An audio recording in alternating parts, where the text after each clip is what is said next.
Olá, esse é o episódio de estreia do MickCast e quem tá aqui é o Hudson, que vos fala, e com o Kyron. Cara, sou eu. E esse daqui é o primeiro episódio de estreia de um programa que a gente tá começando, o Mickey.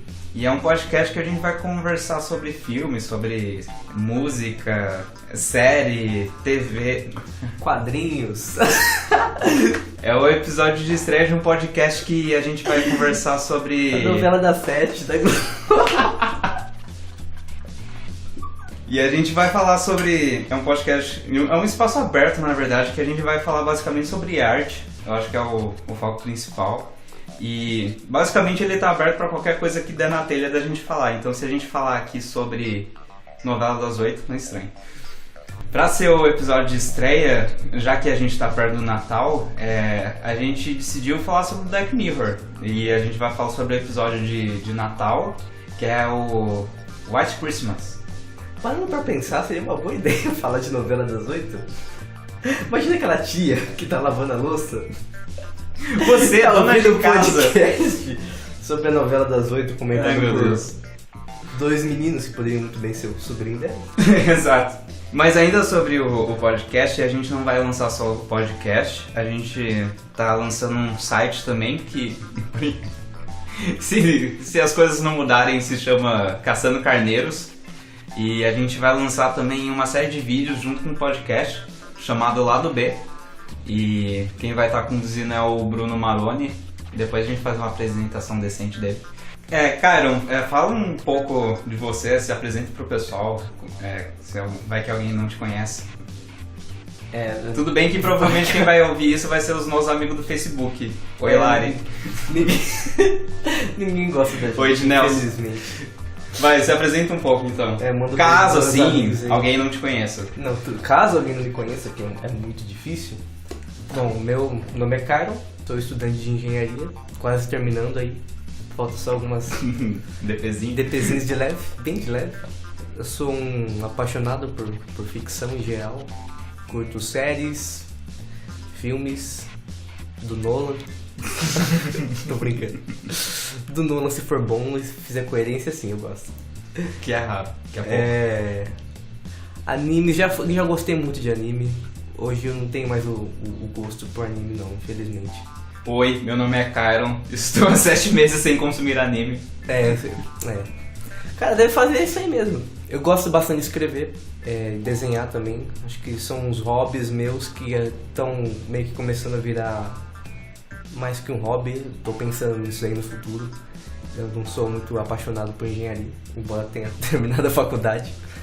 Mas a vida é assim, a gente descobre as coisas no meio do caminho.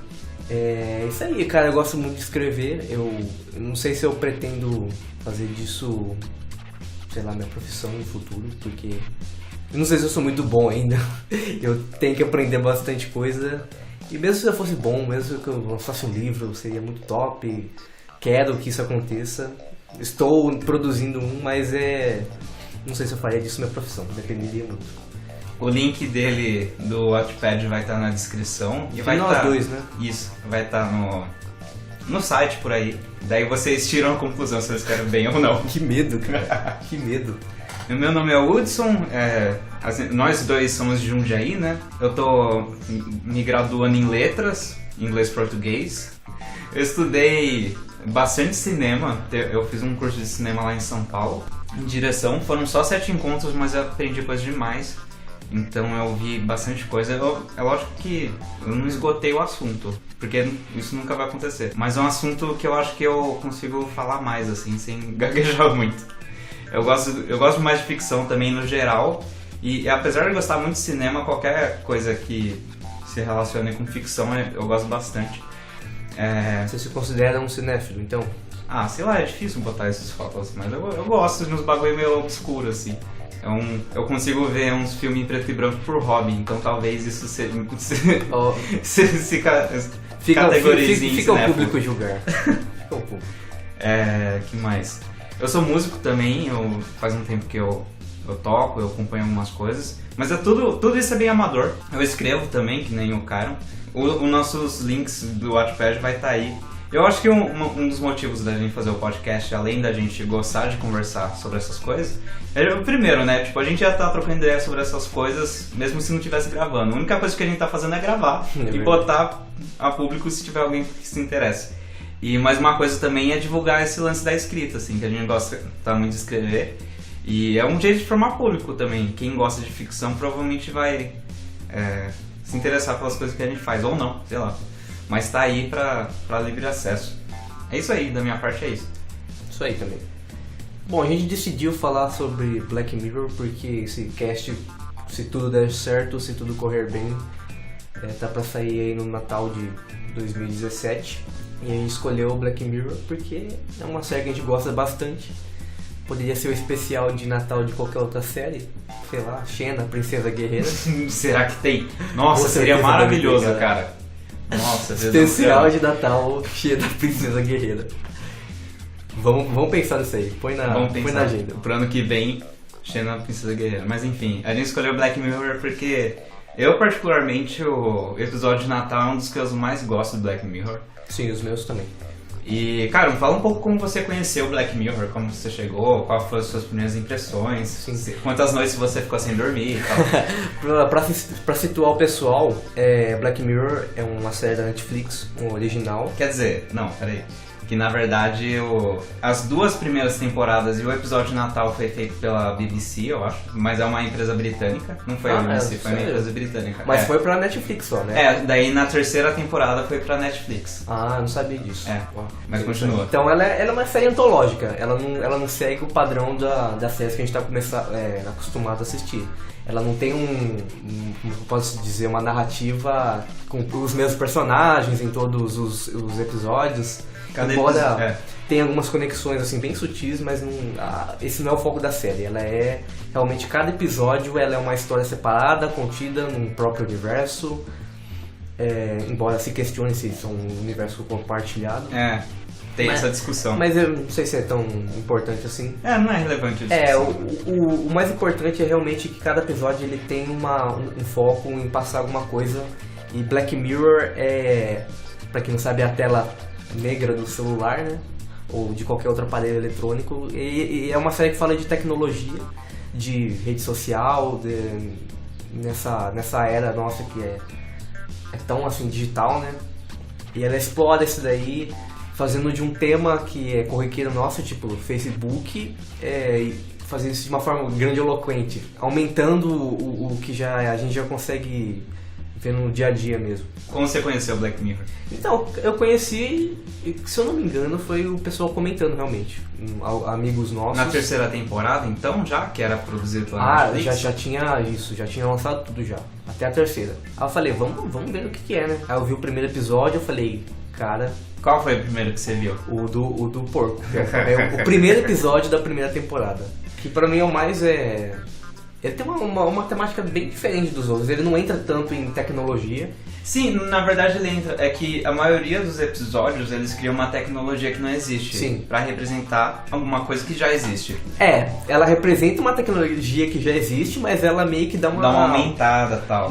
Bem de ficção científica sobre aquilo lá. Isso, mas tem uns 2 ou 3 episódios que não tem nada de tecnologia que a gente não conheça, assim. Esse primeiro episódio é um exemplo deles. Sim. E o terceiro da terceira temporada, que é o do moleque lá. Que tem um lance de distorção, que os caras ficam fazendo forçando os caras a fazer coisas, ameaçando lançar coisas na internet sobre eles. Sim, é coisa que acontece volta e meia. Faz fotos íntimas de artistas. Sim. E as pessoas, hackers, eles obrigam o personagem, no caso do episódio, a fazer trabalhos pra eles, né? Esse é um exemplo de coisa que podia acontecer muito bem hoje. Sim, com certeza. Acho que esses 2 episódios aí são os que mais são pé no chão. Mas o nosso foco aqui é o episódio de Natal mesmo, que ele é intitulado de Natal. É White Christmas, na verdade. Em português é Natal. Eu só não me lembro... Ele é da segunda temporada? Então, ele não tem temporada, né? Tipo... Ele é um especial, realmente. Ele é um especial mesmo. Ele não tá em nenhuma. No Netflix ele tá em algum lugar por precisar estar em algum lugar no catálogo. Então acho que ele tá no final da segunda. Mas eu acho que ele não se encaixa em nenhuma temporada. E por ser antologia, não tem muita diferença mesmo. Então, como eu conheci o Black Mirror foi através do podcast dos caras do Anticast. Eles conheceram Black Mirror antes de ser pop, na verdade, antes de ser comprado pela Netflix. Eu vi nesse esquema também as 2 primeiras temporadas numa batida só, cara. Assisti tudo em um dia pra ficar mal, só de uma vez. Eu acho que o mais interessante de Black Mirror é isso que a gente já falou, assim, que ele pega algumas coisas bem inventivas que a gente, tipo, eu acho que é até inconcebível existir na tecnologia que a gente tem hoje, mas eles falam de coisas muito reais. Eu acho que mais que isso também é que ele entra em uma área de que não é só sobre tecnologia, mas como essas tecnologias interferem nas relações humanas. Sim. Eu acho que é o mais interessante pra mim. Que ele não fica só nessa especulação, assim, né? Tipo, criação de universo e tal, que é muito chato. E, cara, pra ser bem honesto, eu fiquei bem surpreso quando a Netflix comprou e todo mundo começou a ver, assim, tipo, teve um apelo popular muito forte. Uhum. E é um negócio pesado, cara. Sim. Não é muito leve. Eu acho que ela é o tipo de série que ela explode a sua mente, assim. E o pessoal gosta muito disso aí. Mas, tipo, apesar de ser pesado, ele tem um viés de entretenimento muito forte. Sim. Porque ele... Cara, é um negócio bem arcaico, assim. É quase uma... Porque são sempre tragédias gregas, quase. Tipo, são tragédias. Você sabe que vai terminar mal, mas você assiste por causa da catarse, né? Mas o jeito que é formado os episódios, você cria ansiedade, tem tensão. Então acho que isso ajudou um pouco a popularizar, assim. Além de te assustar também, né? Porque você vê que... tem um viés de possibilidade aí. Cara, imagina se isso aqui acontecesse de verdade, como seria? É plausível, né? É plausível, acho que isso ajudou também, verdade. Eu pesquisei aqui, a emissora original do Black Mirror é o Channel 4, que é uma série britânica, né? Já que esse é o primeiro episódio, né? Geralmente a estrutura que a gente tá fazendo é isso. A gente dá a apresentação da obra, sei lá, do filme, seja lá o que for. Daí a gente faz um comentário rápido sem spoilers e depois a gente já entra com um comentário mais detalhado e tal. Falando do episódio sem spoilers, eu gosto muito desse episódio, eu já falei, mas eu acredito que o que mais me chama a atenção é a estrutura narrativa dele. Ele consegue amarrar muito bem as coisas, ele vai te dando informações do que vai acontecer, mas você não vê acontecendo ao mesmo tempo, ele consegue te pegar de surpresa. Assim, ele continua trazendo muita coisa de conscientização social, ele traz muito questionamento, mas eu acho que de todos, assim, talvez seja o que tenha menos relevância. Tipo, ele continua sendo relevante como crítica social, mas o que mais se destaca é a narrativa. Eu acho que, e outra coisa também, eu acho que é só isso que eu consigo falar sem spoiler, se falar qualquer coisa estraga. Acho que pra mim também, sem spoiler, ele tem um roteiro bem amarradinho. Tudo que tá no episódio, ele faz referência com outra coisa que vai acontecer lá na frente, não tá lá jogado. E também acho que esse lance de ele não ter relevância é mais que ele já apresentou tudo que tá no episódio, já foi meio que apresentado em alguns outros episódios. Tem isso. Tanto que tem algumas tecnologias assim que parecem muito que outras que já apareceram. E eu acredito que sejam as mesmas também, mas meio que uma evolução? Uma evolução, sabe? Meio que um salto no tempo. Essa daqui parece que é um pouco mais no futuro, as outras, não sei tão... É uma possibilidade. É questionável, sim, mas eu acho que essa sensação que você teve de não ser tão relevante é porque realmente... Já teve o impacto dos outros. Nos outros você já via aquilo lá. Então, se você não viu o episódio e não quer saber de nenhum detalhe da trama, por favor, se retire. Mas se você já viu o episódio, ou se você não liga pra spoilers, continue aí com a gente que a gente vai continuar comentando.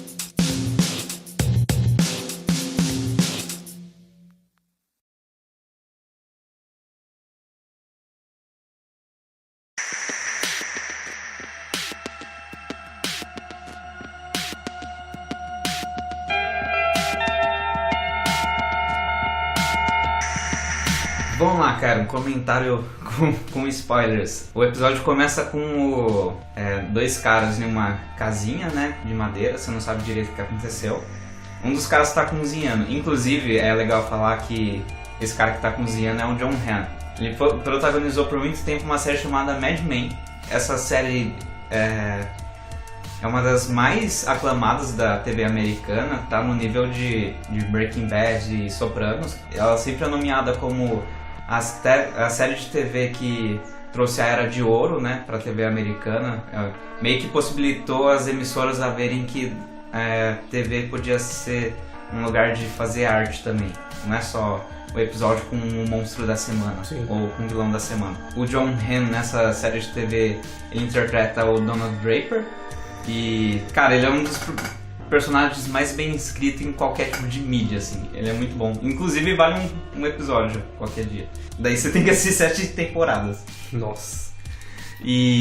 Mas é muito legal porque os caras que contrataram o Jon Hamm, usaram muito bem a imagem dele como o Dom. Porque quando um cara faz muito tempo série de TV, é muito difícil desvincular esse cara do personagem. E o Dom, eles conseguem usar duas coisas muito legais da imagem. O Jon tem como Don Draper, assim, né? Que, primeira coisa, que o Dom é um cara muito, tipo, mulherengo. Não sei se é a melhor expressão. Tem alguma outra expressão pra mulherengo? Acho que pode ser mulher, o pessoal vai entender. Muito mulherengo. É muito ruim, cara. Tem que ter alguma outra palavra. Cafajeste? Não, mano, mas promíscuo também não é muito bom. Não, mulherengo acho que é o mais correto, assim, sem... O Dom é um exímio sedutor, é um cara que... É engraçado que ele tem a família dele, mas ele continua tendo relação com várias mulheres. Ele consegue usar essa imagem também para esse cara que é o Matt, que é o do Black Mirror, né? No Black Mirror ele se chama Matt. Eles conseguem, isso que eu achei legal, assim, eles conseguiram já usar bem a imagem do ator pra isso. Tipo, então, o Dom ele trabalha com publicidade também. Pra quem não sabe, né, o Mad Men é uma série na década de 60 e acompanha uma agência de publicidade, bem na época que o consumismo estava bem forte nos Estados Unidos. Então, ainda né? Mas era a época que estava se solidificando isso, e o consumismo como sonho americano e tal.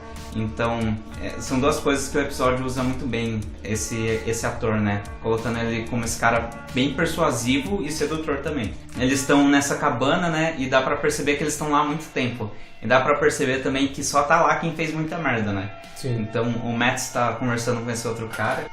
Basicamente também é algo interessante a se notar nessas primeiras cenas aí, que como você já tem uma bagagem dos outros episódios, se você assistiu até esse daí de Natal, você fica meio que imaginando uma conspiração.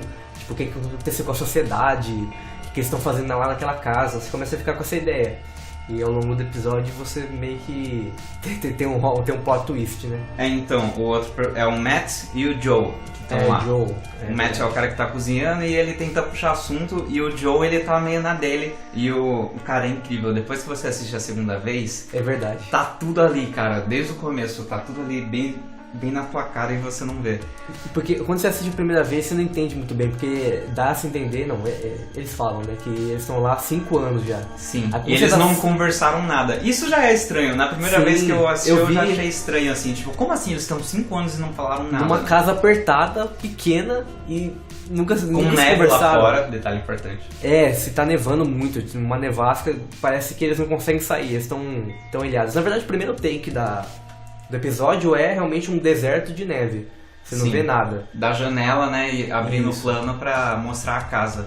Legal que essa casa, esse ambiente tem um contexto também, né? Sim. Na narrativa toda. E o lance do Natal, uma coisa que deixou o episódio muito legal, e Black Mirror tem isso a série toda, mas nesse tá bem forte, que é o lance da ironia. E o do contraste, né, que é colocar... Tem aquelas musiquinhas de Natal, bem fofinha, né, o tempo todo, mas você tem uma coisa tensa acontecendo, daí cria um contraste que dá uma crueldade muito forte pra cena. Sim.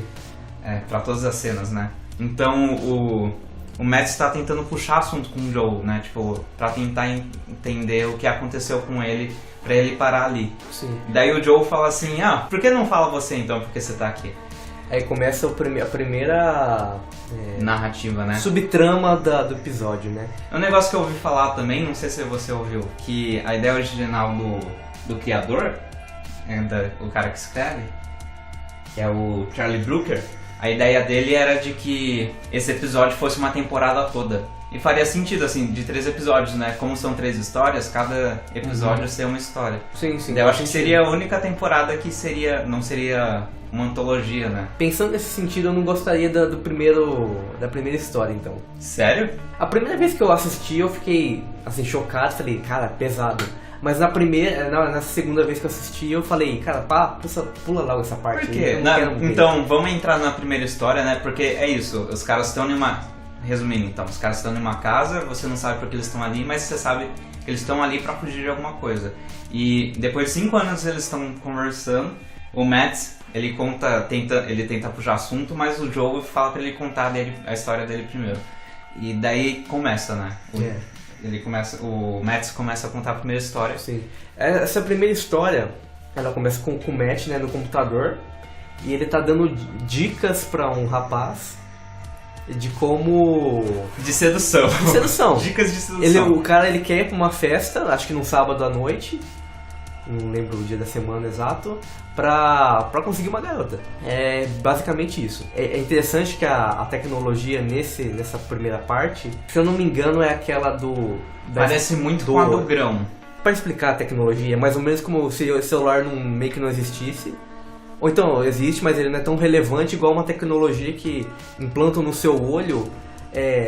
Você pode ter aplicativos à disposição. A partir do olho, né? Como isso, se a partir do do seu olho fosse a lente.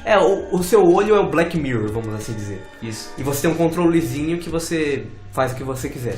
E o John o Matt tá vendo do computador dele, né? De um lugar remoto. E dando conselhos pra esse cara ir na noite. E cara, de novo, eles usam muito bem a imagem do Dawnbreaker, assim. Porque eu, como assisti a série, é muito difícil desvincular os dois personagens, mas eles conseguiram aproveitar bem, sem criar um contraste muito forte, assim. E já cara, eu gosto muito dessa primeira parte. Eu não sou muito fã, cara. Por quê? Você não gostou muito da... Muito cafajeste, muito... Mas exatamente por isso que é legal. Mas assim, o desenrolar dela até o final é realmente... Caraca, você fica, meu Deus. Mas eu acho que essa é a ideia. E eu acho que eu acho que é legal também, porque ele consegue fazer um comentário... Porque querendo ou não, ele acaba vinculando com a história toda no final. Sim, total. Mas até o lance de que... Sobre relacionamento amoroso, assim, a tragédia final, ele meio que gira em torno de um relacionamento amoroso que deu muito errado. E o lance do... apesar de ser uma psicologia muito barata, e o próprio Joey falar isso pro Matt, que o Matt tá falando assim, porque eu conheço a mente humana, tal, eu sei como as pessoas pensam, e isso é uma coisa do Dom também, ele é um cara muito autoconsciente, ele sabe como as coisas estão acontecendo, e por isso que ele consegue vender bem as coisas, porque como ele consegue entender as necessidades básicas das pessoas, ele consegue botar o dedo na ferida e meio que trabalhar pro sistema, assim. Uhum. E o Matt é a mesma coisa, ele consegue entender a carência das pessoas e trabalhar isso. Cara, quando ele falou aquele lance de sedução, né, tipo, pra quando você focar em uma garota, você meio que dá atenção pra que tá do lado. É muito verdade. É de uma crueldade, tipo... Cinismo, né? É de um cinismo, mas ao mesmo tempo... Faz sentido que algumas pessoas são assim mesmo, elas querem fazer parte da conversa. Mas o que é mais escroto ainda é que quando eles percebem que a menina não tá dando atenção, é falar, mano, é essa mesmo. Então é um lance, é um jogo sujo, assim, mas... e de primeira eu achava que... Eu não sabia pra onde... Quando eu vi a primeira vez, eu não entendia e eu não sabia pra onde o episódio ia, mas eu deixei a história seguir, né? Sim.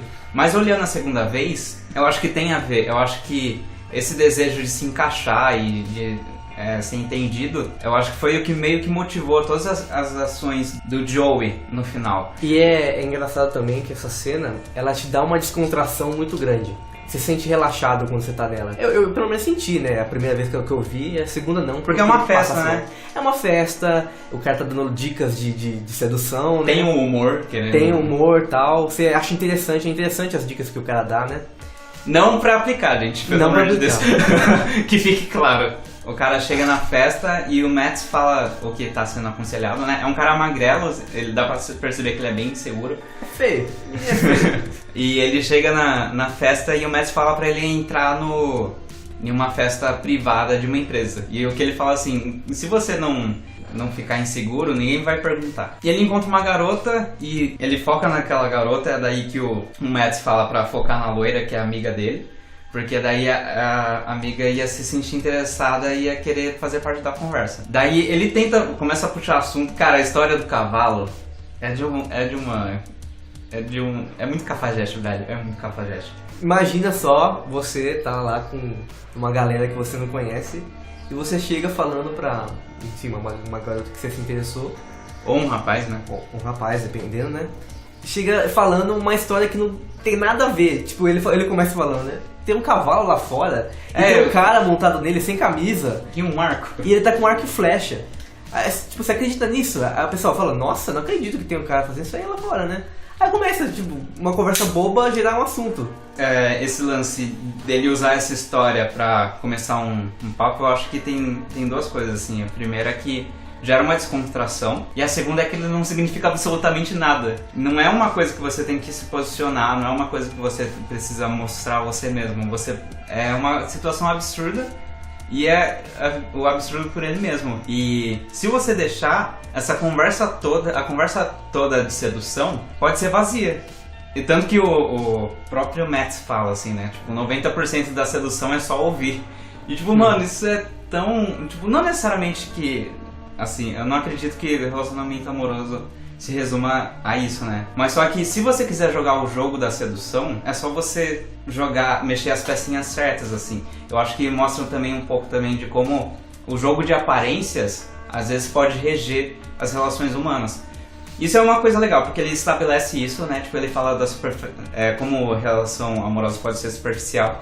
E depois ele vai para um outro extremo, que é a garota que ele tá tentando chamar atenção não se sente atraída pela conversa e vai embora. E parando pra pensar também, de uma superficialidade tudo que acontece, porque você tá lá numa noite pra conseguir uma garota. Um hookup, né? Uma noite só. Pra conseguir uma noite e acabou. E a garota que ele realmente estava interessado, que era a morena, né, que tava no momento desinteressada, ela tinha um histórico, ela tinha uma vida, ela demonstrava que no estilo dela de se portar. Por ignorar isso, né?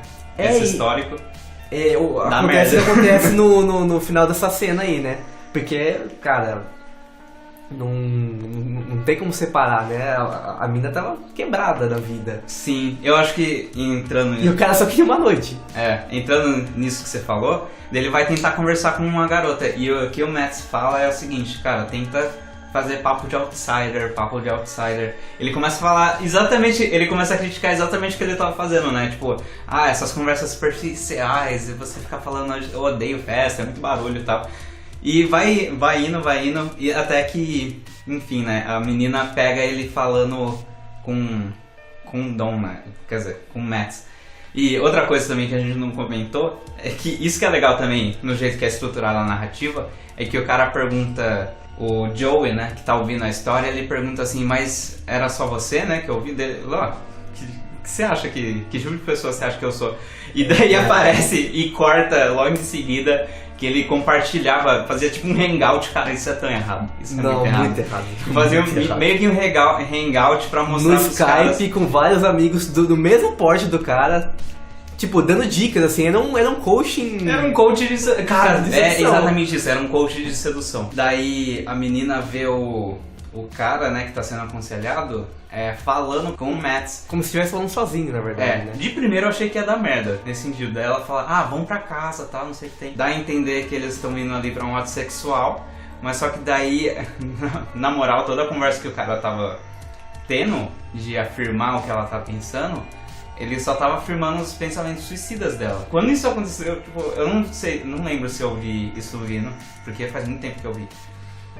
Eu percebi nessa última vez que eu vi que a conversa dele meio que tava confirmando isso realmente nela.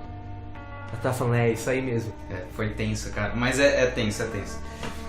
De novo, né, cara, esse lance de que o cara tava só preocupado com a superficialidade da conversa que ele não conseguiu perceber as coisas mais profundas. Sim. Enfim, daí o Matt mente isso também pro Joel, né? Mas é só a gente ver isso, né? Porque o Matt falou que eles não veem o ato sexual, mas na verdade eles viam. Então eles viram o cara ser assassinado. Ele literalmente, cara, a mina pega um funil e joga veneno. É assustador. É que ela, assim, ele... Provavelmente ele é virgem, não sei. Não sei, não tem como saber. Ele é nervoso na hora da coisa. Ele não sabia o que ele fazia, não sabia se ia pro sofá, se ia pra cama, se ficava em pé, se ficava sentado, se ficava com uma rosa na boca, esperando, não sabia, tadinho. Aí a mina chega com 2 taças de bebida. Aí ela começa a falar, ela chega a falar alguma coisa no ouvido dele, né? Isso é pra ele que eles ouçam, algo assim. Fuck them, ele fala. Pro mundo, né? Se for do mundo. Agora, a primeira vez que eu vi, eu achei que também a menina, alguma vez na época da vida dela, ela teve aquele mesmo coaching, vamos assim dizer. Ah, você imaginou? Eu imaginei, eu fui inocente. Acho que não faz muito sentido agora, não. E, tipo, não, faz sentido, porque as pessoas mandavam ela fazer coisas o tempo inteiro e ela começou, sei lá, a perder a identidade dela. Pô, eu quero fazer aquilo que eu quero. Talvez ela tenha visto aquilo lá no rapaz. Então ela realmente achou que ele tava falando sozinho e tinha coisas na cabeça dele que ele precisava tirar. E por isso que eles se identificaram tanto, né? Então ela fala, vamos fazer isso aqui juntos, né? Aí o que acontece? Nessa bebida tem algum substâncias, o veneno, e ela obriga o cara a tomar. No primeiro gole que ele dá, ele acha que é uma bebida normal, mas o cara começa a passar mal, cuspir sangue, cara, e ela começa a dizer tudo que ela tá na cabeça dela, sobre, enfim, suicídio. De novo, né, como é bem construído, assim, ele vai te dando algumas informações, tipo, tá lá desde o começo, mas ele só entrega de fato no final, assim, isso que joga e causa impacto, né. A cara dos caras quando acontece o assassinato é engraçado até. E daí o Matt fala assim, apaguem tudo, né. E outra coisa que é interessante em paralelo, cara, é muito Don Draper. Mas o primeiro episódio do Mad Men, ele tá com uma mulher e tal, ele tem que fazer uma publicidade pra cigarro e tal.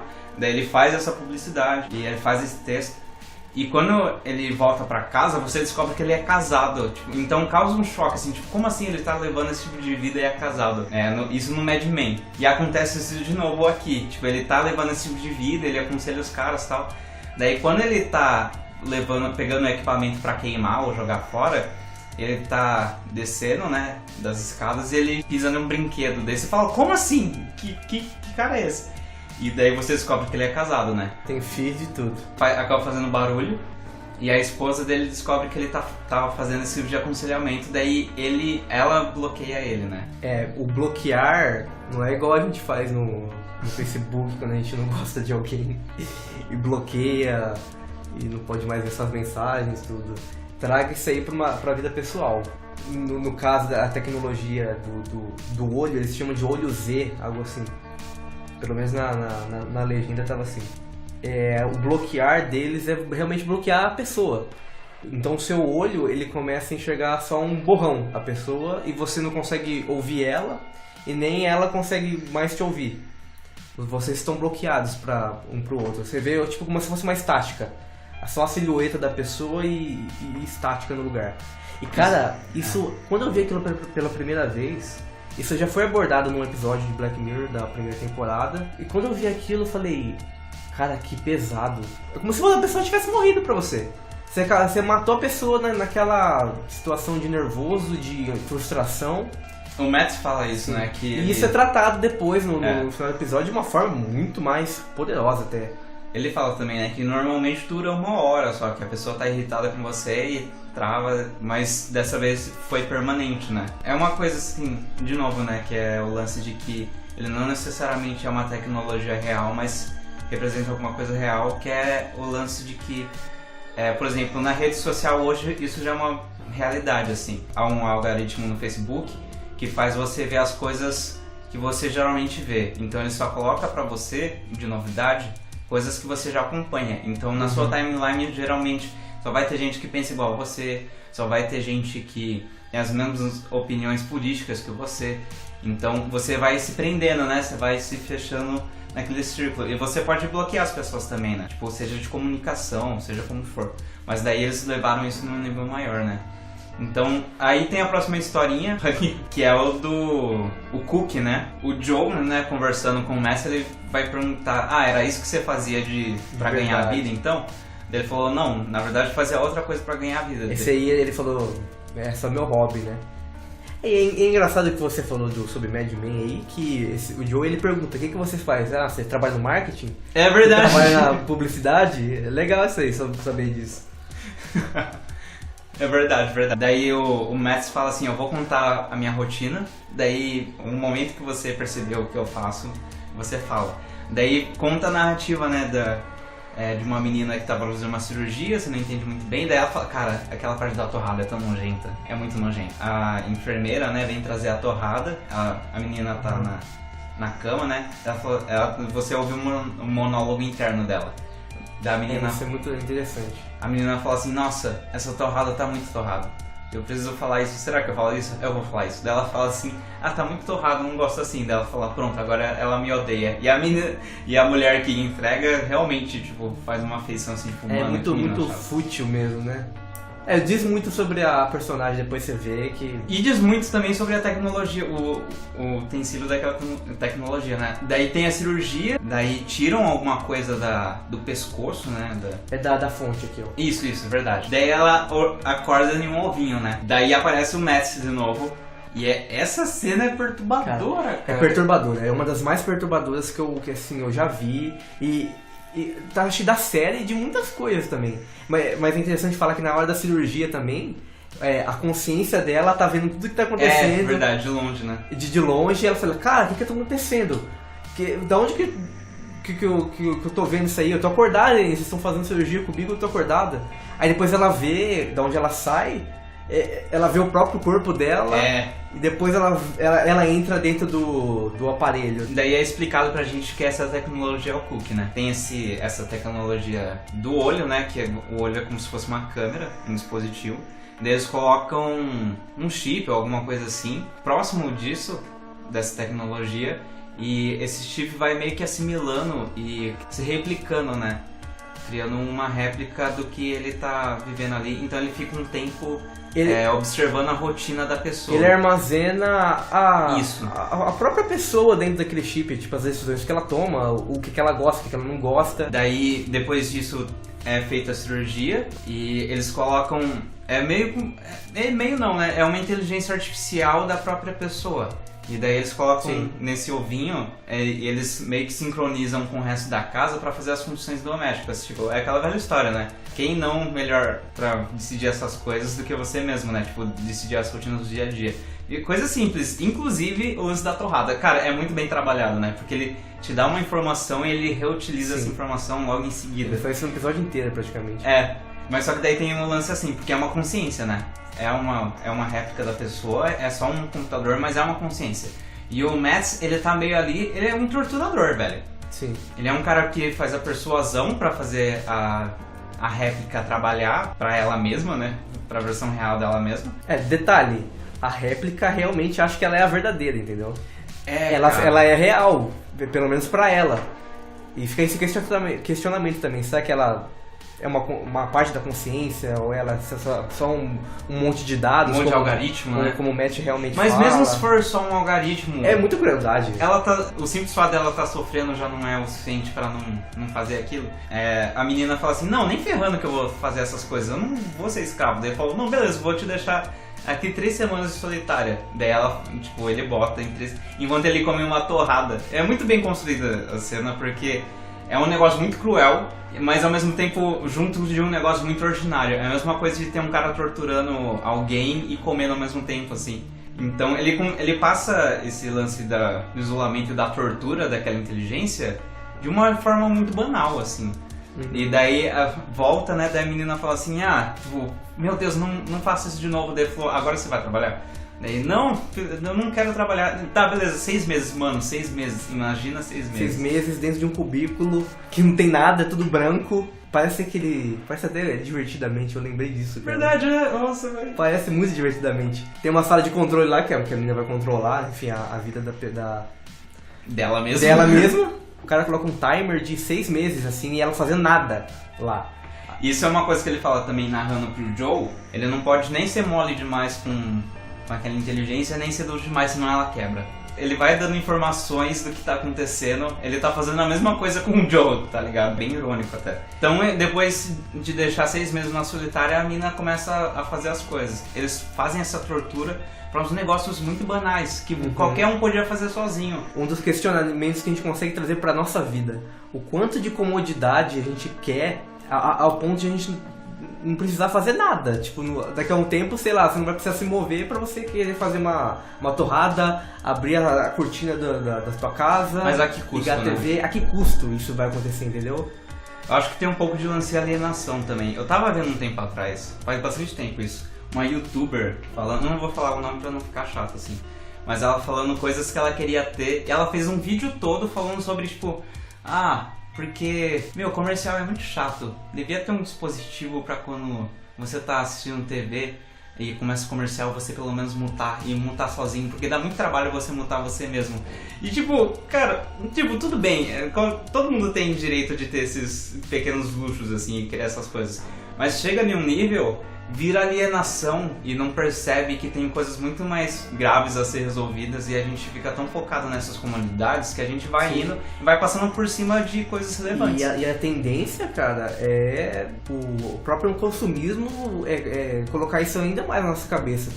Isso aqui vai facilitar tal coisa na sua vida. E, tipo aqueles produtos da Polishop, por exemplo. Sabe? Tem uns que é bom, velho. Não, tem uns que é bom, sim. Mas tem uns que, tipo, cortador de rabanete, por exemplo.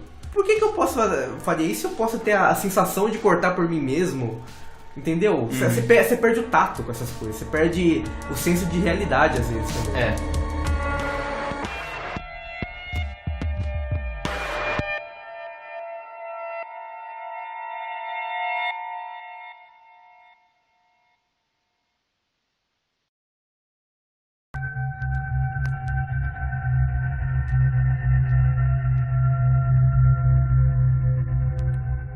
Enfim, daí a gente vai pra terceira história, que daí finalmente, depois de fazer todo esse preparo, e o Messi consegue, cara, você percebe, assistindo a segunda vez você consegue ver que ele apertou os botões certos. Daí, uma coisa que é fantástica, e ver o quanto o Messi é manipulador. Que daí ele conta essa história e o Joe fala assim, que crueldade, isso é horrível. Ele é uma inteligência artificial, mas ainda é cruel. Daí o Messi fala assim, olha, normalmente a maioria das pessoas não ia se sentir incomodada com isso, mas você se sentiu, você é um bom homem. Tipo, ele atingiu na consciência dele assim em cheio. Ele começou primeiro, vamos lá, as etapas que o Messi começou pra fazer ele se abrir. Ele primeiro deu pra ele isolamento, que foi os 5 anos dele sozinho lá, sem falar com ninguém. Daí depois vem o lance dele começar a se abrir, ele se sentir interessado, o Messi, né? Ele começar a falar das histórias dele, mesmo omitindo algumas coisas que fosse interesse dele. E daí quando ele viu uma brecha de humanidade no Joe, ele fala assim, você é um cara bom. E daí ele fala, não, eu não sou um cara bom. Então fala pra mim, que onda seu. Tipo, ele matou. Ele se colocam como iguais até, né? Tipo, ele fala isso, né? Tipo, nós dois fizemos merda na vida. Então tá tudo bem você não tá na merda que você fez. Só tá eu e você aqui. Mano, é muito bom. E você não vê isso sendo construído, né? A primeira vez que eu vi eu nem imaginei, mas vendo a segunda vez é muito nítido. Daí o Joe conta a história, que é uma história, ele vai juntando as coisas, né, que já foi dita. Ele tinha um relacionamento com uma moça, e olha o jeito que ele começa a história, porque por mais que você dá dó do cara, do Joe, da história dele, ele fez muita merda. Ele foi muito mesquinho também. Tipo, o lance de querer se sentir parte de algo e de essa frustração de não ser aceito pela menina. Ele começa a história falando assim, o pai dela nunca aceitou nosso relacionamento. Ele não começa assumindo a responsabilidade. Ele começa jogando a responsabilidade em outro alguém. E daí ele conta a história que ele tava com um relacionamento com uma menina e eles eram um casal muito de um amigo, né? De um outro casal de amigos. E esse cara, inclusive, é asiático, um detalhe importante. Daí, um dia, depois de um jantar, eles beberem pra caramba, olha como ele vai construindo também. Ele até fala assim, ela tá mais afim dele do que ele dela. Daí ela fala assim, isso é muito bom, eu percebi também na segunda vez que eu vi. ela tá quieta e tal, mas só que daí o cara acha no lixo que a menina tá grávida, e ela não queria ter o bebê e tal. Daí o cara, eles brigam e tal por causa disso e ela bloqueia ele. E fica bloqueado de forma permanente. Ela some, vai pra algum lugar. Daí ele sem querer encontra ela, mas ela ainda tá bloqueada. Ele tenta chegar perto dela e daí o bloqueio foi meio que confirmado de forma judicial, né? Que é outra informação que a gente recebe, que a gente não tinha essa informação antes. Não só você pode bloquear as pessoas, mas dependendo de que acontecer, elas podem ser confirmadas judicialmente, né? Que é bloqueado e você tem um raio de alcance até quando você pode estar perto dessa pessoa. Até aí eu acho que o sistema foi meio que injusto com ele, porque ele só tava querendo saber da suposta filha dele. Sim, porque ela não queria ter o bebê, mas nessa reencontro que ele viu ela tava grávida ainda. Isso, voltando, só mostra a silhueta da pessoa. Isso. Ele tenta mandar as cartas pro pai e tal, e o pai provavelmente não manda pra ela. Daí ele decide visitar a casa deles todo o Natal. Sim. Daí que entra a temática de Natal de novo. E tem uma frase que ele fala que embora eu não consiga ver nada, ver que a coisa tá lá já é alguma coisa pra mim. E o lance também que bloqueia a foto também. Até foto da pessoa você não consegue ver. Bloqueia a foto e a filha da pessoa. O judicial, ele bloqueia os filhos também. E o Matt, ele não sai da pose dele, né? Até nesse momento ele fala, eu sei que é isso também. Ele começa a criar empatia, né? Cara, essa parte eu achei muito doente. E o lance que a gente tava começando mais cedo, né? Que tem a música no karaokê, né? Que o nome da música, se eu não me engano, Who Knows What Love Is. E é muito doente, cara, essa letra. E várias músicas de antigamente, 50, até 80, assim, se você for ver a letra, é muito de um negócio meio stalker. E eu acho que a letra dessa música é a mesma coisa, assim. Sim. E o comportamento do cara faz é muito esquisito, cara. Tipo, não, é lógico que foi ruim o que ela fez por ele, mas o lance dele continuar assistindo é quase doentio, cara. Mas eu falei a mesma coisa, cara. Não, mano, é doentio. Não é doentio, você se põe no lugar. Eu tô ligado, mas tem uma hora que você tem que deixar ir, cara. Mas o seu filho, cara... Mas então... Se fosse só ela, eu acho que ele tava conformado com o fato de ser só ela. A partir do momento que ele viu ela grávida, ele falou, cara, eu preciso ver meu filho. Ah, não sei, cara, eu acho esquisito. O lance dele ficar olhando... É meio quase voyeur, não, porque voyeur é sexual, assim, mas esse lance... É stalker mesmo, de ficar observando de longe e ficar com essa obsessão por anos. Tanto que no final, quando ele faz o que ele faz, não é à toa, assim, era um negócio que já tava crescendo, sabe? Uhum. Enfim, daí ele continua visitando essa casa por anos, até que um dia ele vê, ele tá assistindo TV e tem um noticiário de uma morte de uma moça e tá lá a menina, né? Daí quando morre, acaba o bloqueio. É a antiga namorada dele, né? Por isso que eu falo, tem muito de tragédia grega, parece, assim, Black Mirror. São tragédias. E o final vai remeter quase a isso também. Porque, mano, a mina morre. Simplesmente assim. E quando ele finalmente acha que vai ter a resposta dele, ele vai chegar lá e visitar a casa, a mina é asiática. Mano... Cara, eu quase joguei o computador. Falei, nossa, cara, eu não acredito. Eu falei aquele japinha, eu sabia. Tem insinuação. Tem uma insinuação. Quando ela tá cantando karaokê. No karaokê. Detalhe também, essa música é uma música que toca também no segundo episódio da primeira temporada de Black Mirror também. Só Sim.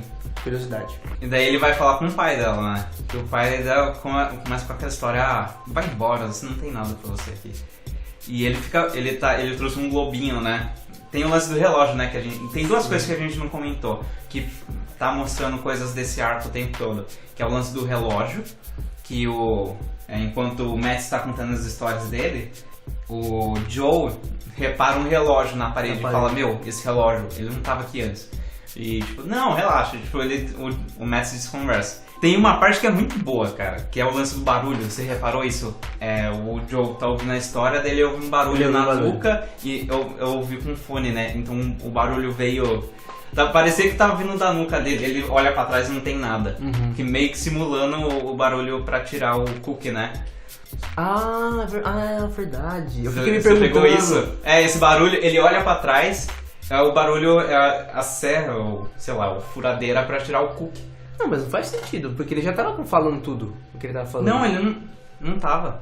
Mas de qualquer forma, é um vestígio de que ele é um cookie. Quando você tá vendo, e quando aparece esse barulho, você não sabe que ele é um cookie. Ou que ele fez a operação. Tá. É uma informação de narrativa. Enfim, daí quando ele vê que a filha não é dele e tal, ele pega esse globo e bate, mata o pai da menina e vai embora. Daí mais tarde contaram que a menina saiu pra fora pra buscar ajuda. Daí nessa hora tem uma coisa muito legal em termos cinematográficos que Daí na primeira vez eu percebi, mano, tem alguma merda acontecendo muito louca aí. Porque o Matt fala assim, né, tipo, ele começa a falar, e aí, o que você fez? O que tá acontecendo? Ele muda a posição. Sim. E nisso muda a iluminação também, você reparou isso? Eu reparei. Que a iluminação fica muda. mais escura, não fica? Fica escura. Fica e ele começa a olhar assim, tipo, o que é esse lugar? Parece que isso vai pros personagens também. Não é só a gente que vê, né? O espectador. E daí ele conta que a menina tentou buscar ajuda. Cara, é cruel demais, velho. É muito cruel essa história. É uma menininha, deve ter no máximo uns 4 anos de idade. Daí mostra a cena da janela que eles estão, né? A neve e a menina, a árvore e a menina caída, né? É uma cena muito forte. Sim. Daí o Messi fala assim, você confessa? Você confessa? Daí, sim, eu confesso. Daí ele tira a máscara de vez e fala, BUM! Consegui. Tipo, pra ele era só mais uma jogada, tipo, sei lá, de sedução ou de argumentação. Entender a cabeça das pessoas. De persuasão. Pra ele era só mais um jogo. Era um jogo.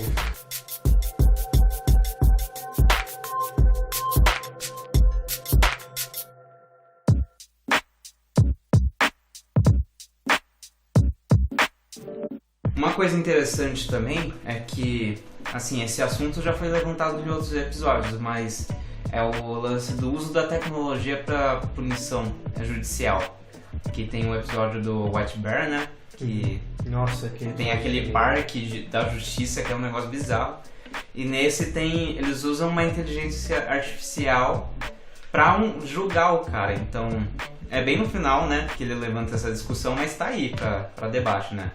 Até onde algumas tecnologias podem ser usadas para julgamento. Eu acho que é quase a mesma discussão do Minority Report. Tipo, se você pudesse julgar alguém pelo que ele vai fazer, ou se você pudesse julgar alguém pelo que ele falaria, sabe? Então, é bem curioso.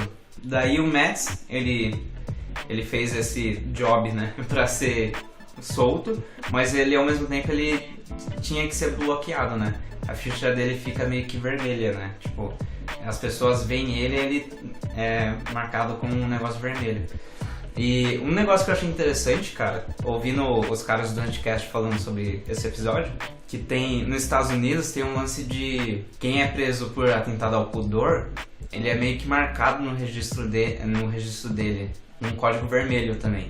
E às vezes as pessoas passam a vida toda, sei lá, o cara cometeu um negócio na década de 70 e hoje o cara pode entrar no registro e ver lá e ser condenado por isso, né? E esse sistema tá aberto pra qualquer um, assim.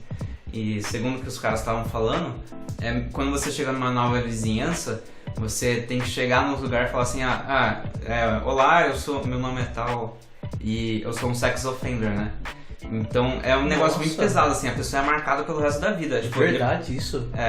Ele pode, tipo, não necessariamente que ele tem que fazer isso, mas é meio que o mais polite, né? É o mais educado a se fazer. Black Mirror, a arte imitando a vida. Totalmente, né? Ou a vida imitando a arte. Ou a vida imitando a arte, cara. É bem bizarro. E, tipo, isso é um fato, assim, que principalmente esses crimes voltado pra área sexual, assim, é muito difícil as pessoas esquecerem. Outra coisa interessante também é o lance tipo, provavelmente o Joe, daí a gente descobre, né, que o Joe que a gente tava acompanhando no episódio todo, na verdade era um cookie. E o Joe de verdade, eles chegam pra ele e falam assim, você não precisa falar não, já falaram por você já. Inclusive, Feliz Natal. Mano, é de uma crueldade. É de uma crueldade. Aquele pessoal é muito cruel. O episódio todo, assim. O episódio todo. Daí, quando os caras estão indo embora, né, pra feriado de Natal, um deles fala assim, tá programando o cookie, e ele falou, vou deixar ele aqui não sei quantos mil anos, tá ligado? Por 1000 anos, no looping. Num loop infinito. Cada minuto ser não sei quantos anos tal. Daí ele falou, eu posso fazer isso? Tipo, daí, vai, que se dane, desgraçado. Daí ele fica com aquele loop infinito e termina com a câmera fazendo aquele looping também da casa, da casinha no globinho lá, abrindo até chegar na janela. E assim, naquele looping eterno. Pra reforçar meu argumento que Black Mirror é quase...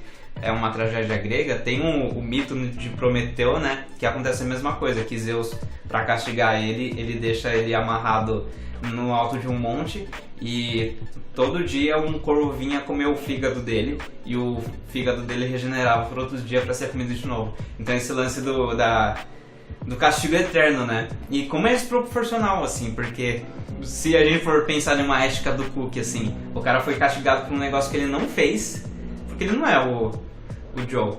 E por nenhuma quantidade, mesmo se ele fosse castigado, em nenhuma quantidade, tipo, nenhuma proporção excessiva, desproporcional, assim. Então, cara, você termina mal, você não sabe o que você quer fazer. Quando eu assisti no Natal de 2015, foi bem legal. Assista no Natal esse episódio aí. Um episódio pra toda a família, quando o pessoal tiver que fazer aquela preguiça na pós-ceia. Tá esse episódio. Você já tá com a barriga cheia, olha só. Meu Deus, que experiência, cara. O quê? Imagina só. Não assistam com a família, gente. Por favor. Só lembrando também que dia 31 agora vai lançar a 4ª temporada do Black Mirror. A gente vai ver os episódios aí. De repente até rola um cast sobre um dos episódios. É isso, esse é o episódio de estreia, espero que vocês tenham gostado. Obrigado por ter ouvido até aqui e fique de olho aí para as próximas coisas que a gente vai estar postando e tal. Obrigado por ter ouvido e até a próxima. Falou!